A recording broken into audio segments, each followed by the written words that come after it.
गुरुर्ब्रह्मा गुरुर्विष्णु गुरुर्देवो महेश्वरा गुरुर्साक्षात् परब्रह्म तस्मै श्री गुरुवे नमः।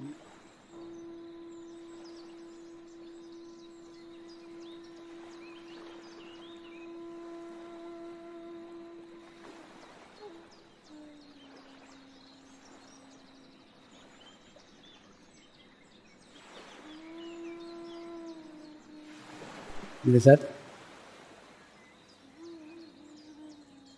ध्यान की शुरुआत करेंगे।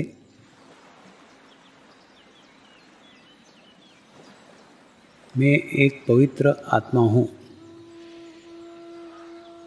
मैं एक शुद्ध आत्मा हूँ।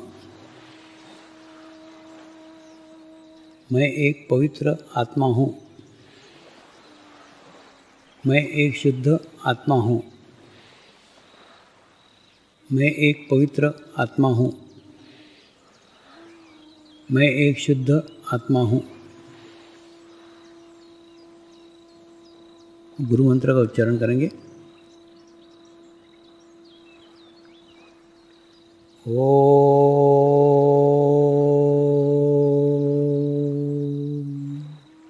श्री शिवकृपानंद स्वामी नमो नमः।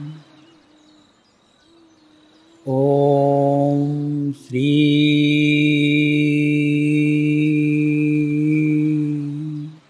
शिवकृपानंद स्वामी नमो नमः। ओम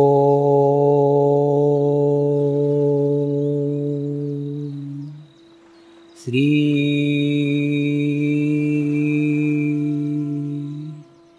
शिवकृपानंद स्वामी नमो नमः। ओम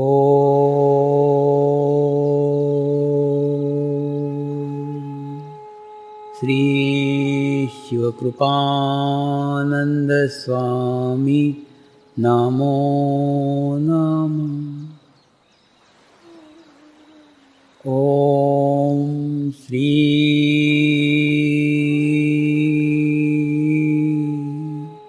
शिवकृपानंद स्वामी नमो नमः। ओम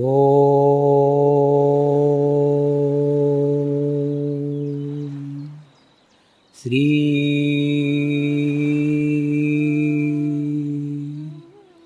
शिवकृपानंद स्वामी नमो नमः। ओम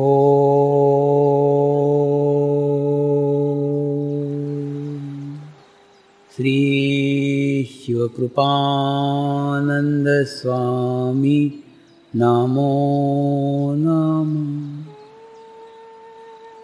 ओम श्री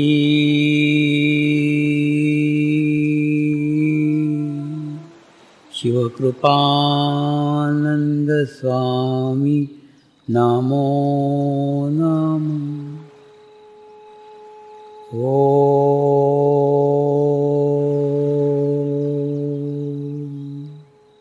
श्री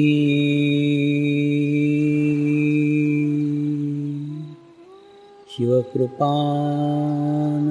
स्वामी नमो नमः।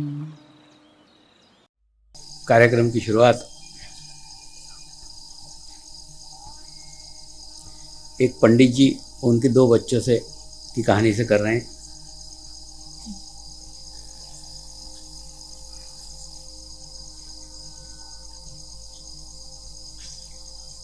ये कहानी का महत्व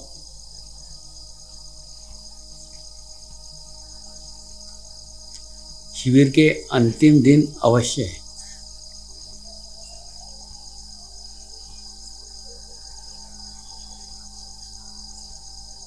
क्योंकि ये कहानी शिविर के पश्चात प्रत्येक दिन आपको याद आने वाली है।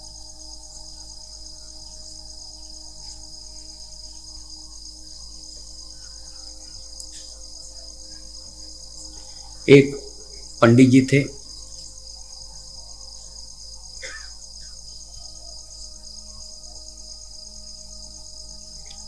जो अपने 2 बच्चों के साथ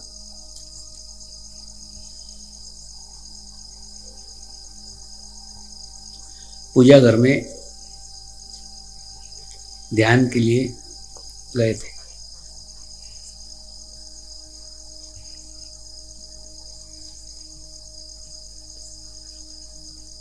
पंडित जी का पूजा घर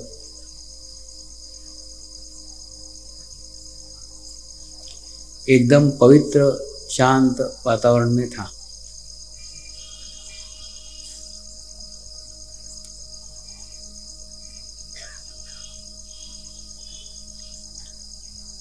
पंडित जी थोड़ी देर के लिए ध्यानमग्न स्थिति में चले गए।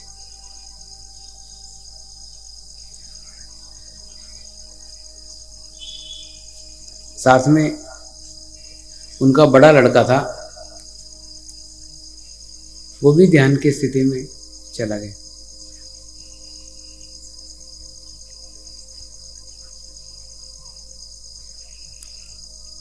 लेकिन दूसरा जो छोटा लड़का था,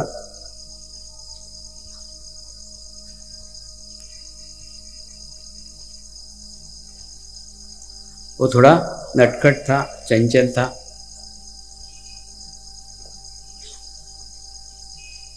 उसका ध्यान अपने बड़े भाई के साथ और अपने पिता के साथ नहीं लग रहा था।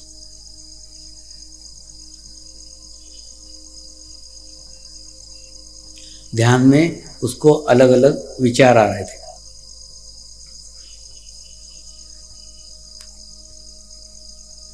ध्यान के अंदर बार बार उसे खेल का मैदान ही आ रहा है, होमवर्क याद आ रहा था।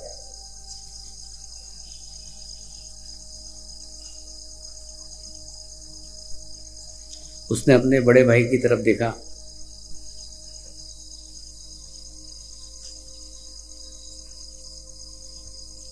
अपने पिता की तरफ देखा। पिता भी ध्यान की अच्छी अवस्था में थे, बड़ा भाई भी ध्यान की अच्छी अवस्था में था।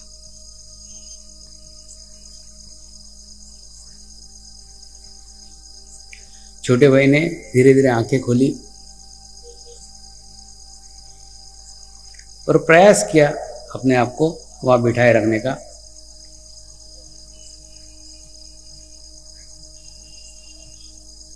लेकिन भीतर से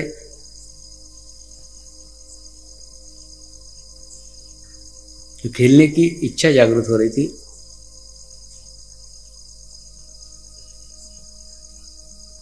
वो इच्छा उसे वहां बैठने न दे रही थी।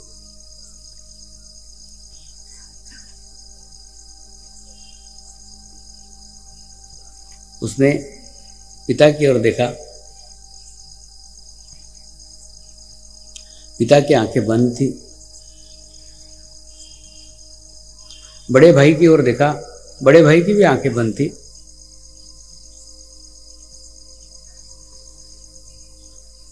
ऐसा सुंदर अवसर देख करके ये छोटा भाई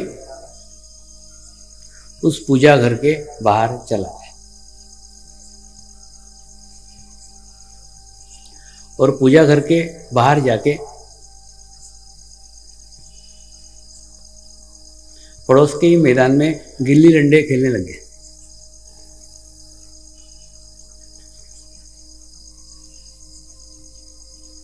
दस मिनट खेलता रहा, 15 मिनट खेलता रहा,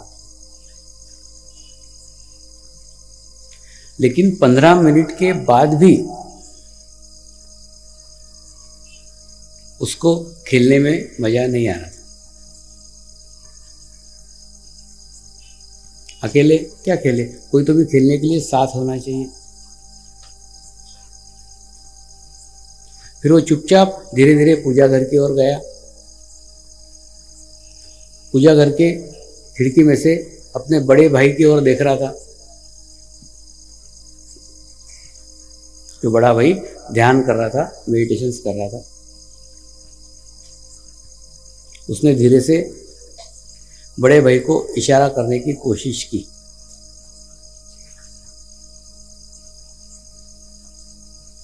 बड़े भाई ने ध्यान नहीं दिया। फिर छोटे भाई ने फिर प्रयास किया, बाहर आ जा, बाहर आ जा, बाहर आ जा। जैसे 2-3 इशारे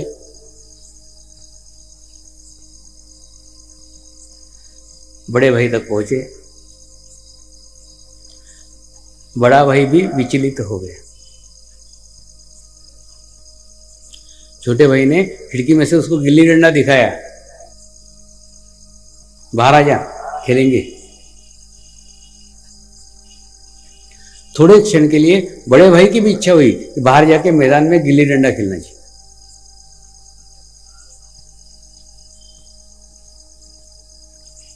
बड़ा भाई उठने ही वाला था, तभी उसका चित्त पड़ोस पे बैठे पिताजी की ओर गया, जो ध्यान की एक अच्छी अवस्था में पड़ोस में बैठे हुए थे।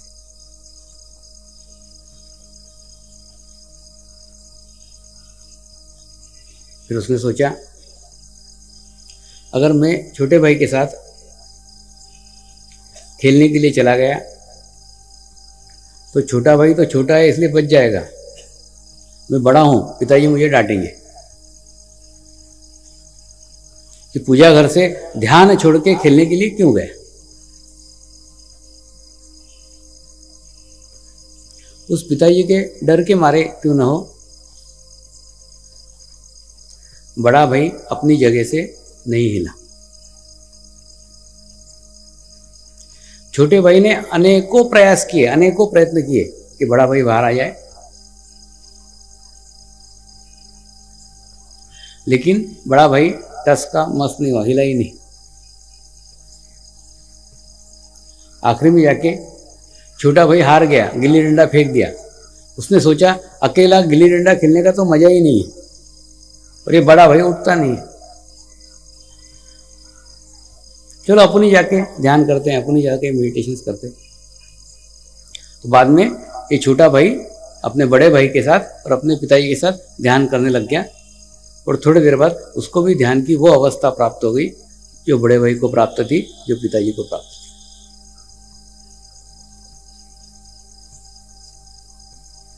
ये कहानी नहीं है, कल से यही सर्कस आपके घर में चालू होगी। जब भी ध्यान करने के लिए आप बैठोगे तो आपका चित्त रूपी छोटा भाई बाहर चला जाएगा, सिनेमा घर में जाएगा, रेलवे स्टेशन पे जाएगा, बस स्टैंड में जाएगा, मार्केट में जाएगा, लुंसीगुई में जाएगा।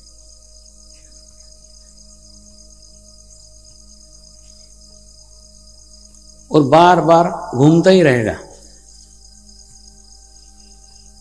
और आपके शरीर रूपी बड़े भाई को उठाने की कोशिश करेगा। तो आपको इशारे भी करेगा, मैसेज भी देगा, संदेश भी देगा। अरे वो स्वामी जी के साथ लग रहा होगा ध्यान व्यान तेरे बस का रोग नहीं है, तेरे से नहीं होगा। ध्यान तो कर ही नहीं सकता, कभी किया है क्या? छोड़ दे, उठ जा। वो बार बार आपके शरीर को उठाने की कोशिश करेगा, आपका मन बराबर आपको बताएगा।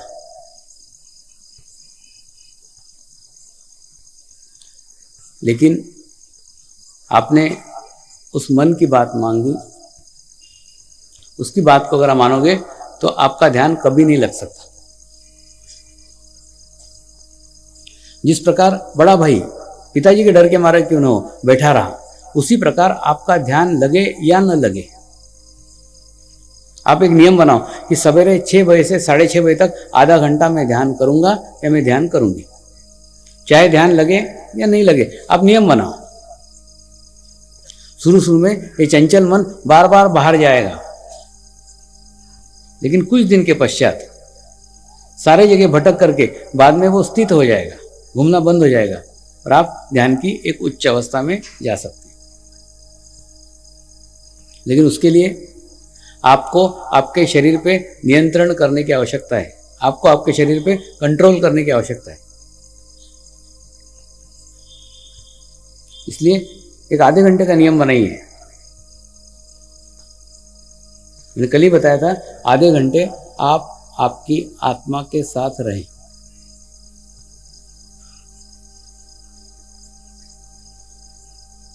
मेडिटेशन का उद्देश्य ये है कि आपके भीतर का गुरुतत्व जागृत हो जाए, आपके भीतर की आत्मा जागृत हो जाए, और आत्मा जागृत होने के बाद में वही आपको मार्गदर्शन करना शुरू करेगी। लेकिन कोई भी बीज हम बोते हैं, बोने के बाद में उसको अंकुरित होने में थोड़ा समय लगता है, थोड़े दिन लगते हैं। ठीक उसी प्रकार से ये जो अनुभूति का बीज मैंने आपके भीतर डाला है, उसको भी अंकुरित होने में 45 दिन लगेंगे, क्योंकि उसके उपयुक्त वातावरण आपके भीतर नहीं है। वो उपयुक्त वातावरण निर्माण करने के लिए आगामी 45 दिन आपके जीवन में रखे हुए हैं। अगर कल से अनुष्ठान चालू करते हो तो 29 फरवरी को सबके 45 दिन पूर्ण हो जाएंगे, और 45 दिन में जो वर्षों की गंदगी आपने आपके भीतर भर के रखी हुई है, धीरे धीरे सब स्वच्छ हो जाएगी, सब पवित्र हो जाएगी। और सब जब पवित्र हो जाएगी तो स्वाभाविक रूप से आपके भीतर का बीज अंकुरित होना शुरू हो जाए। इसलिए कल से 45 दिन आपके जीवन में महत्वपूर्ण दिन है।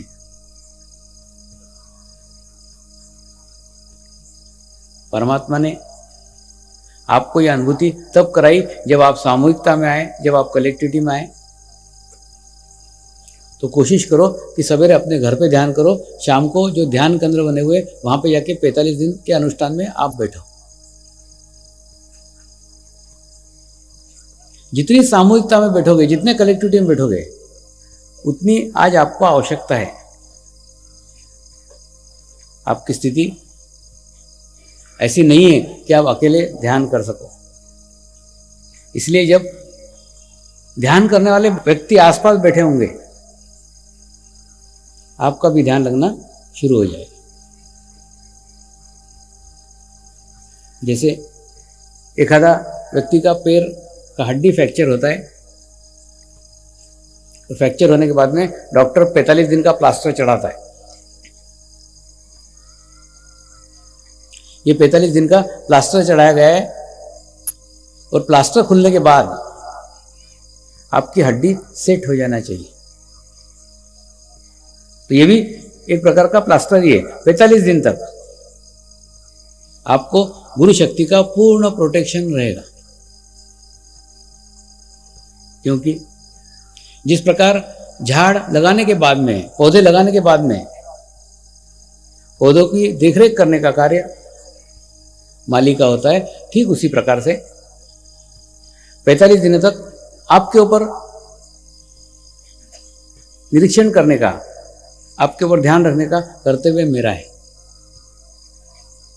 मैं मेरा कर्तव्य पूर्ण रूप से करूंगा। सवाल ये आता है, इस 45 दिनों का उपयोग आप किस रूप में करते हैं? अच्छे करेंगे, अच्छा होगा, नहीं करेंगे, नहीं होगा। तो आगे का कार्य आपका है। परमेश्वर ने आपको मेरे से मिला करके परमेश्वर का कार्य कर दिया। विश्व चेतना ने विश्व चेतना का कार्य कर दिया। विश्व चेतना ने आपको भेजा था, इसलिए मैंने अनुभूति का कार्य वो भी कर दिया। तो परमेश्वर ने परमेश्वर का कार्य कर दिया, मैंने मेरा कार्य कर दिया। अब आपका कार्य कल से शुरू होगा। आप करोगे तो होगा, नहीं करोगे नहीं होगा। आगे के 45 दिन में आपकी पूरी आध्यात्मिक प्रगति निर्भर है। इसलिए उस 45 दिन के महत्व को समझो। उस 45 दिन में जितने आप व्यवस्थित तरीके से रह सकते हो, व्यवस्थित तरीके से ध्यान कर सकते हो, उतना करो। और 45 दिनों के बाद में आपको उसके परिणाम अवश्य दिखेंगे। तो आगामी आने वाले 45 दिन आपके जीवन में एक विशेष महत्व रखते हैं। उसके अंदर आप आपकी नियमितता मत खो। अगर एक दिन अनियमित हो गए तो धीरे धीरे धीरे फिर वो स्थिति आपकी बिगड़ती चली जाएगी। आज 8 दिन की एक महाशिविर की स्थिति आपको प्राप्त हो गई है। 8 दिन की सामूहिक शक्ति की साथ आपको प्राप्त हुआ है। इतने बड़े सामूहिकता के साथ आपको परमात्मा ने अनुभूति कराई है। उस अनुभूति को संजोना सीखिए, संभालना सीखिए और उसको वृद्धिगत करना सीखिए।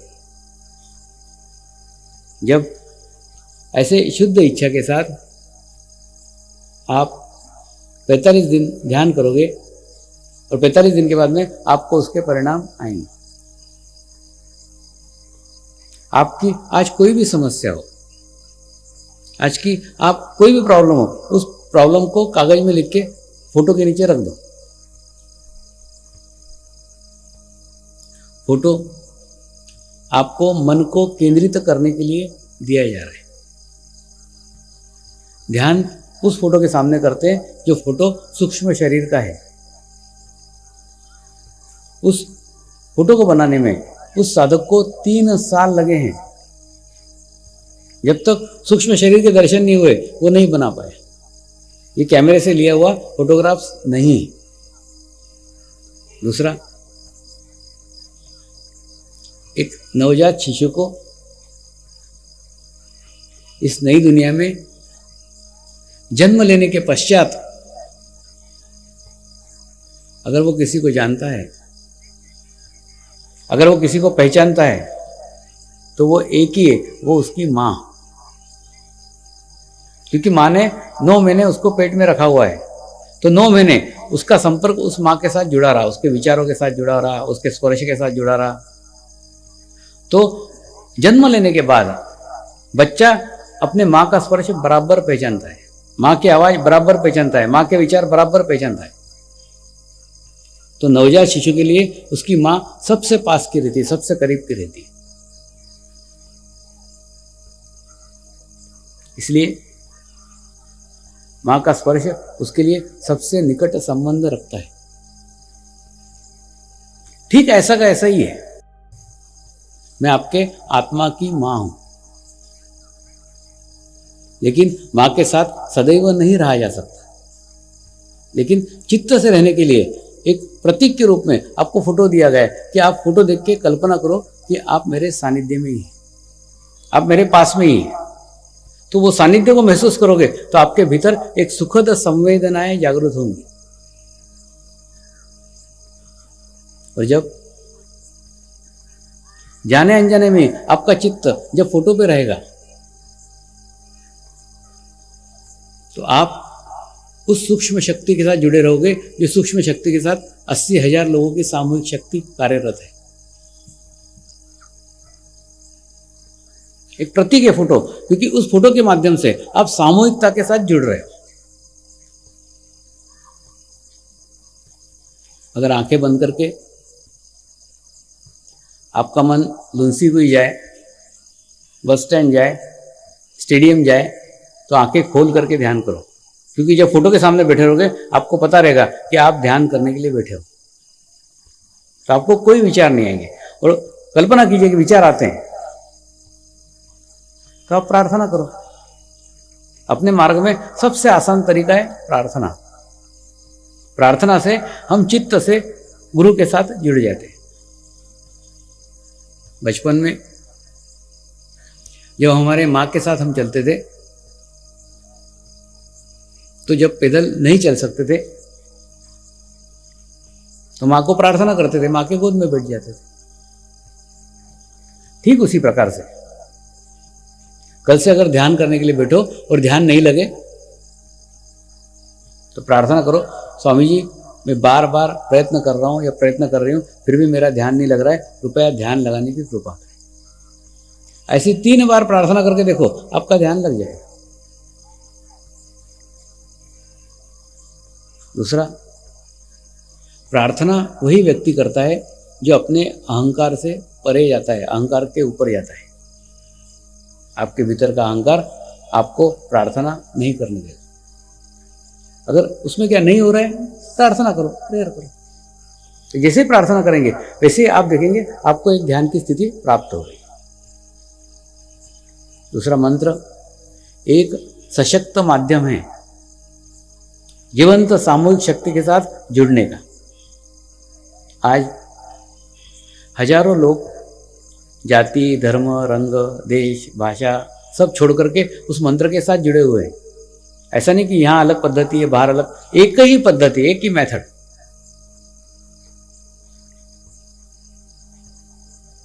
मंत्र के साथ जुड़ने मात्र से इतने सारे लोगों की सामूहिक शक्ति हमको प्राप्त हो जाती है। प्रार्थना करेंगे, हे परमात्मा, हम सभी पवित्र आत्माएं आपको हृदय से प्रार्थना करते हैं कि सारे विश्व में शांति हो, सारे विश्व के आत्माओं की आध्यात्मिक उन्नति हो एवं सर्वांगीण उन्नति हो। यही हम सब आत्माओं की शुद्ध इच्छा है। हे परमात्मा, हम सभी पवित्र आत्माएं आपको हृदय से प्रार्थना करते हैं कि हमारे सद्गुरु श्री शिव कृपानंद स्वामी जी का स्वास्थ्य सदैव अच्छा रहे, उनकी आयु दीर्घ हो। यही हम सब आत्माओं की शुद्ध प्रार्थना है, शुद्ध प्रार्थना है, शुद्ध प्रार्थना है। हे परमात्मा, समर्पण आश्रम व श्री गुरु शक्ति धाम का निर्माण कार्य आपकी कृपा में, आपकी करुणा में, आपकी इच्छा अनुसार निर्विघ्न संपन्न हो। यही हम सब आत्माओं की शुद्ध प्रार्थना है, शुद्ध प्रार्थना है, शुद्ध प्रार्थना है। शांति पाठ करेंगे। ओम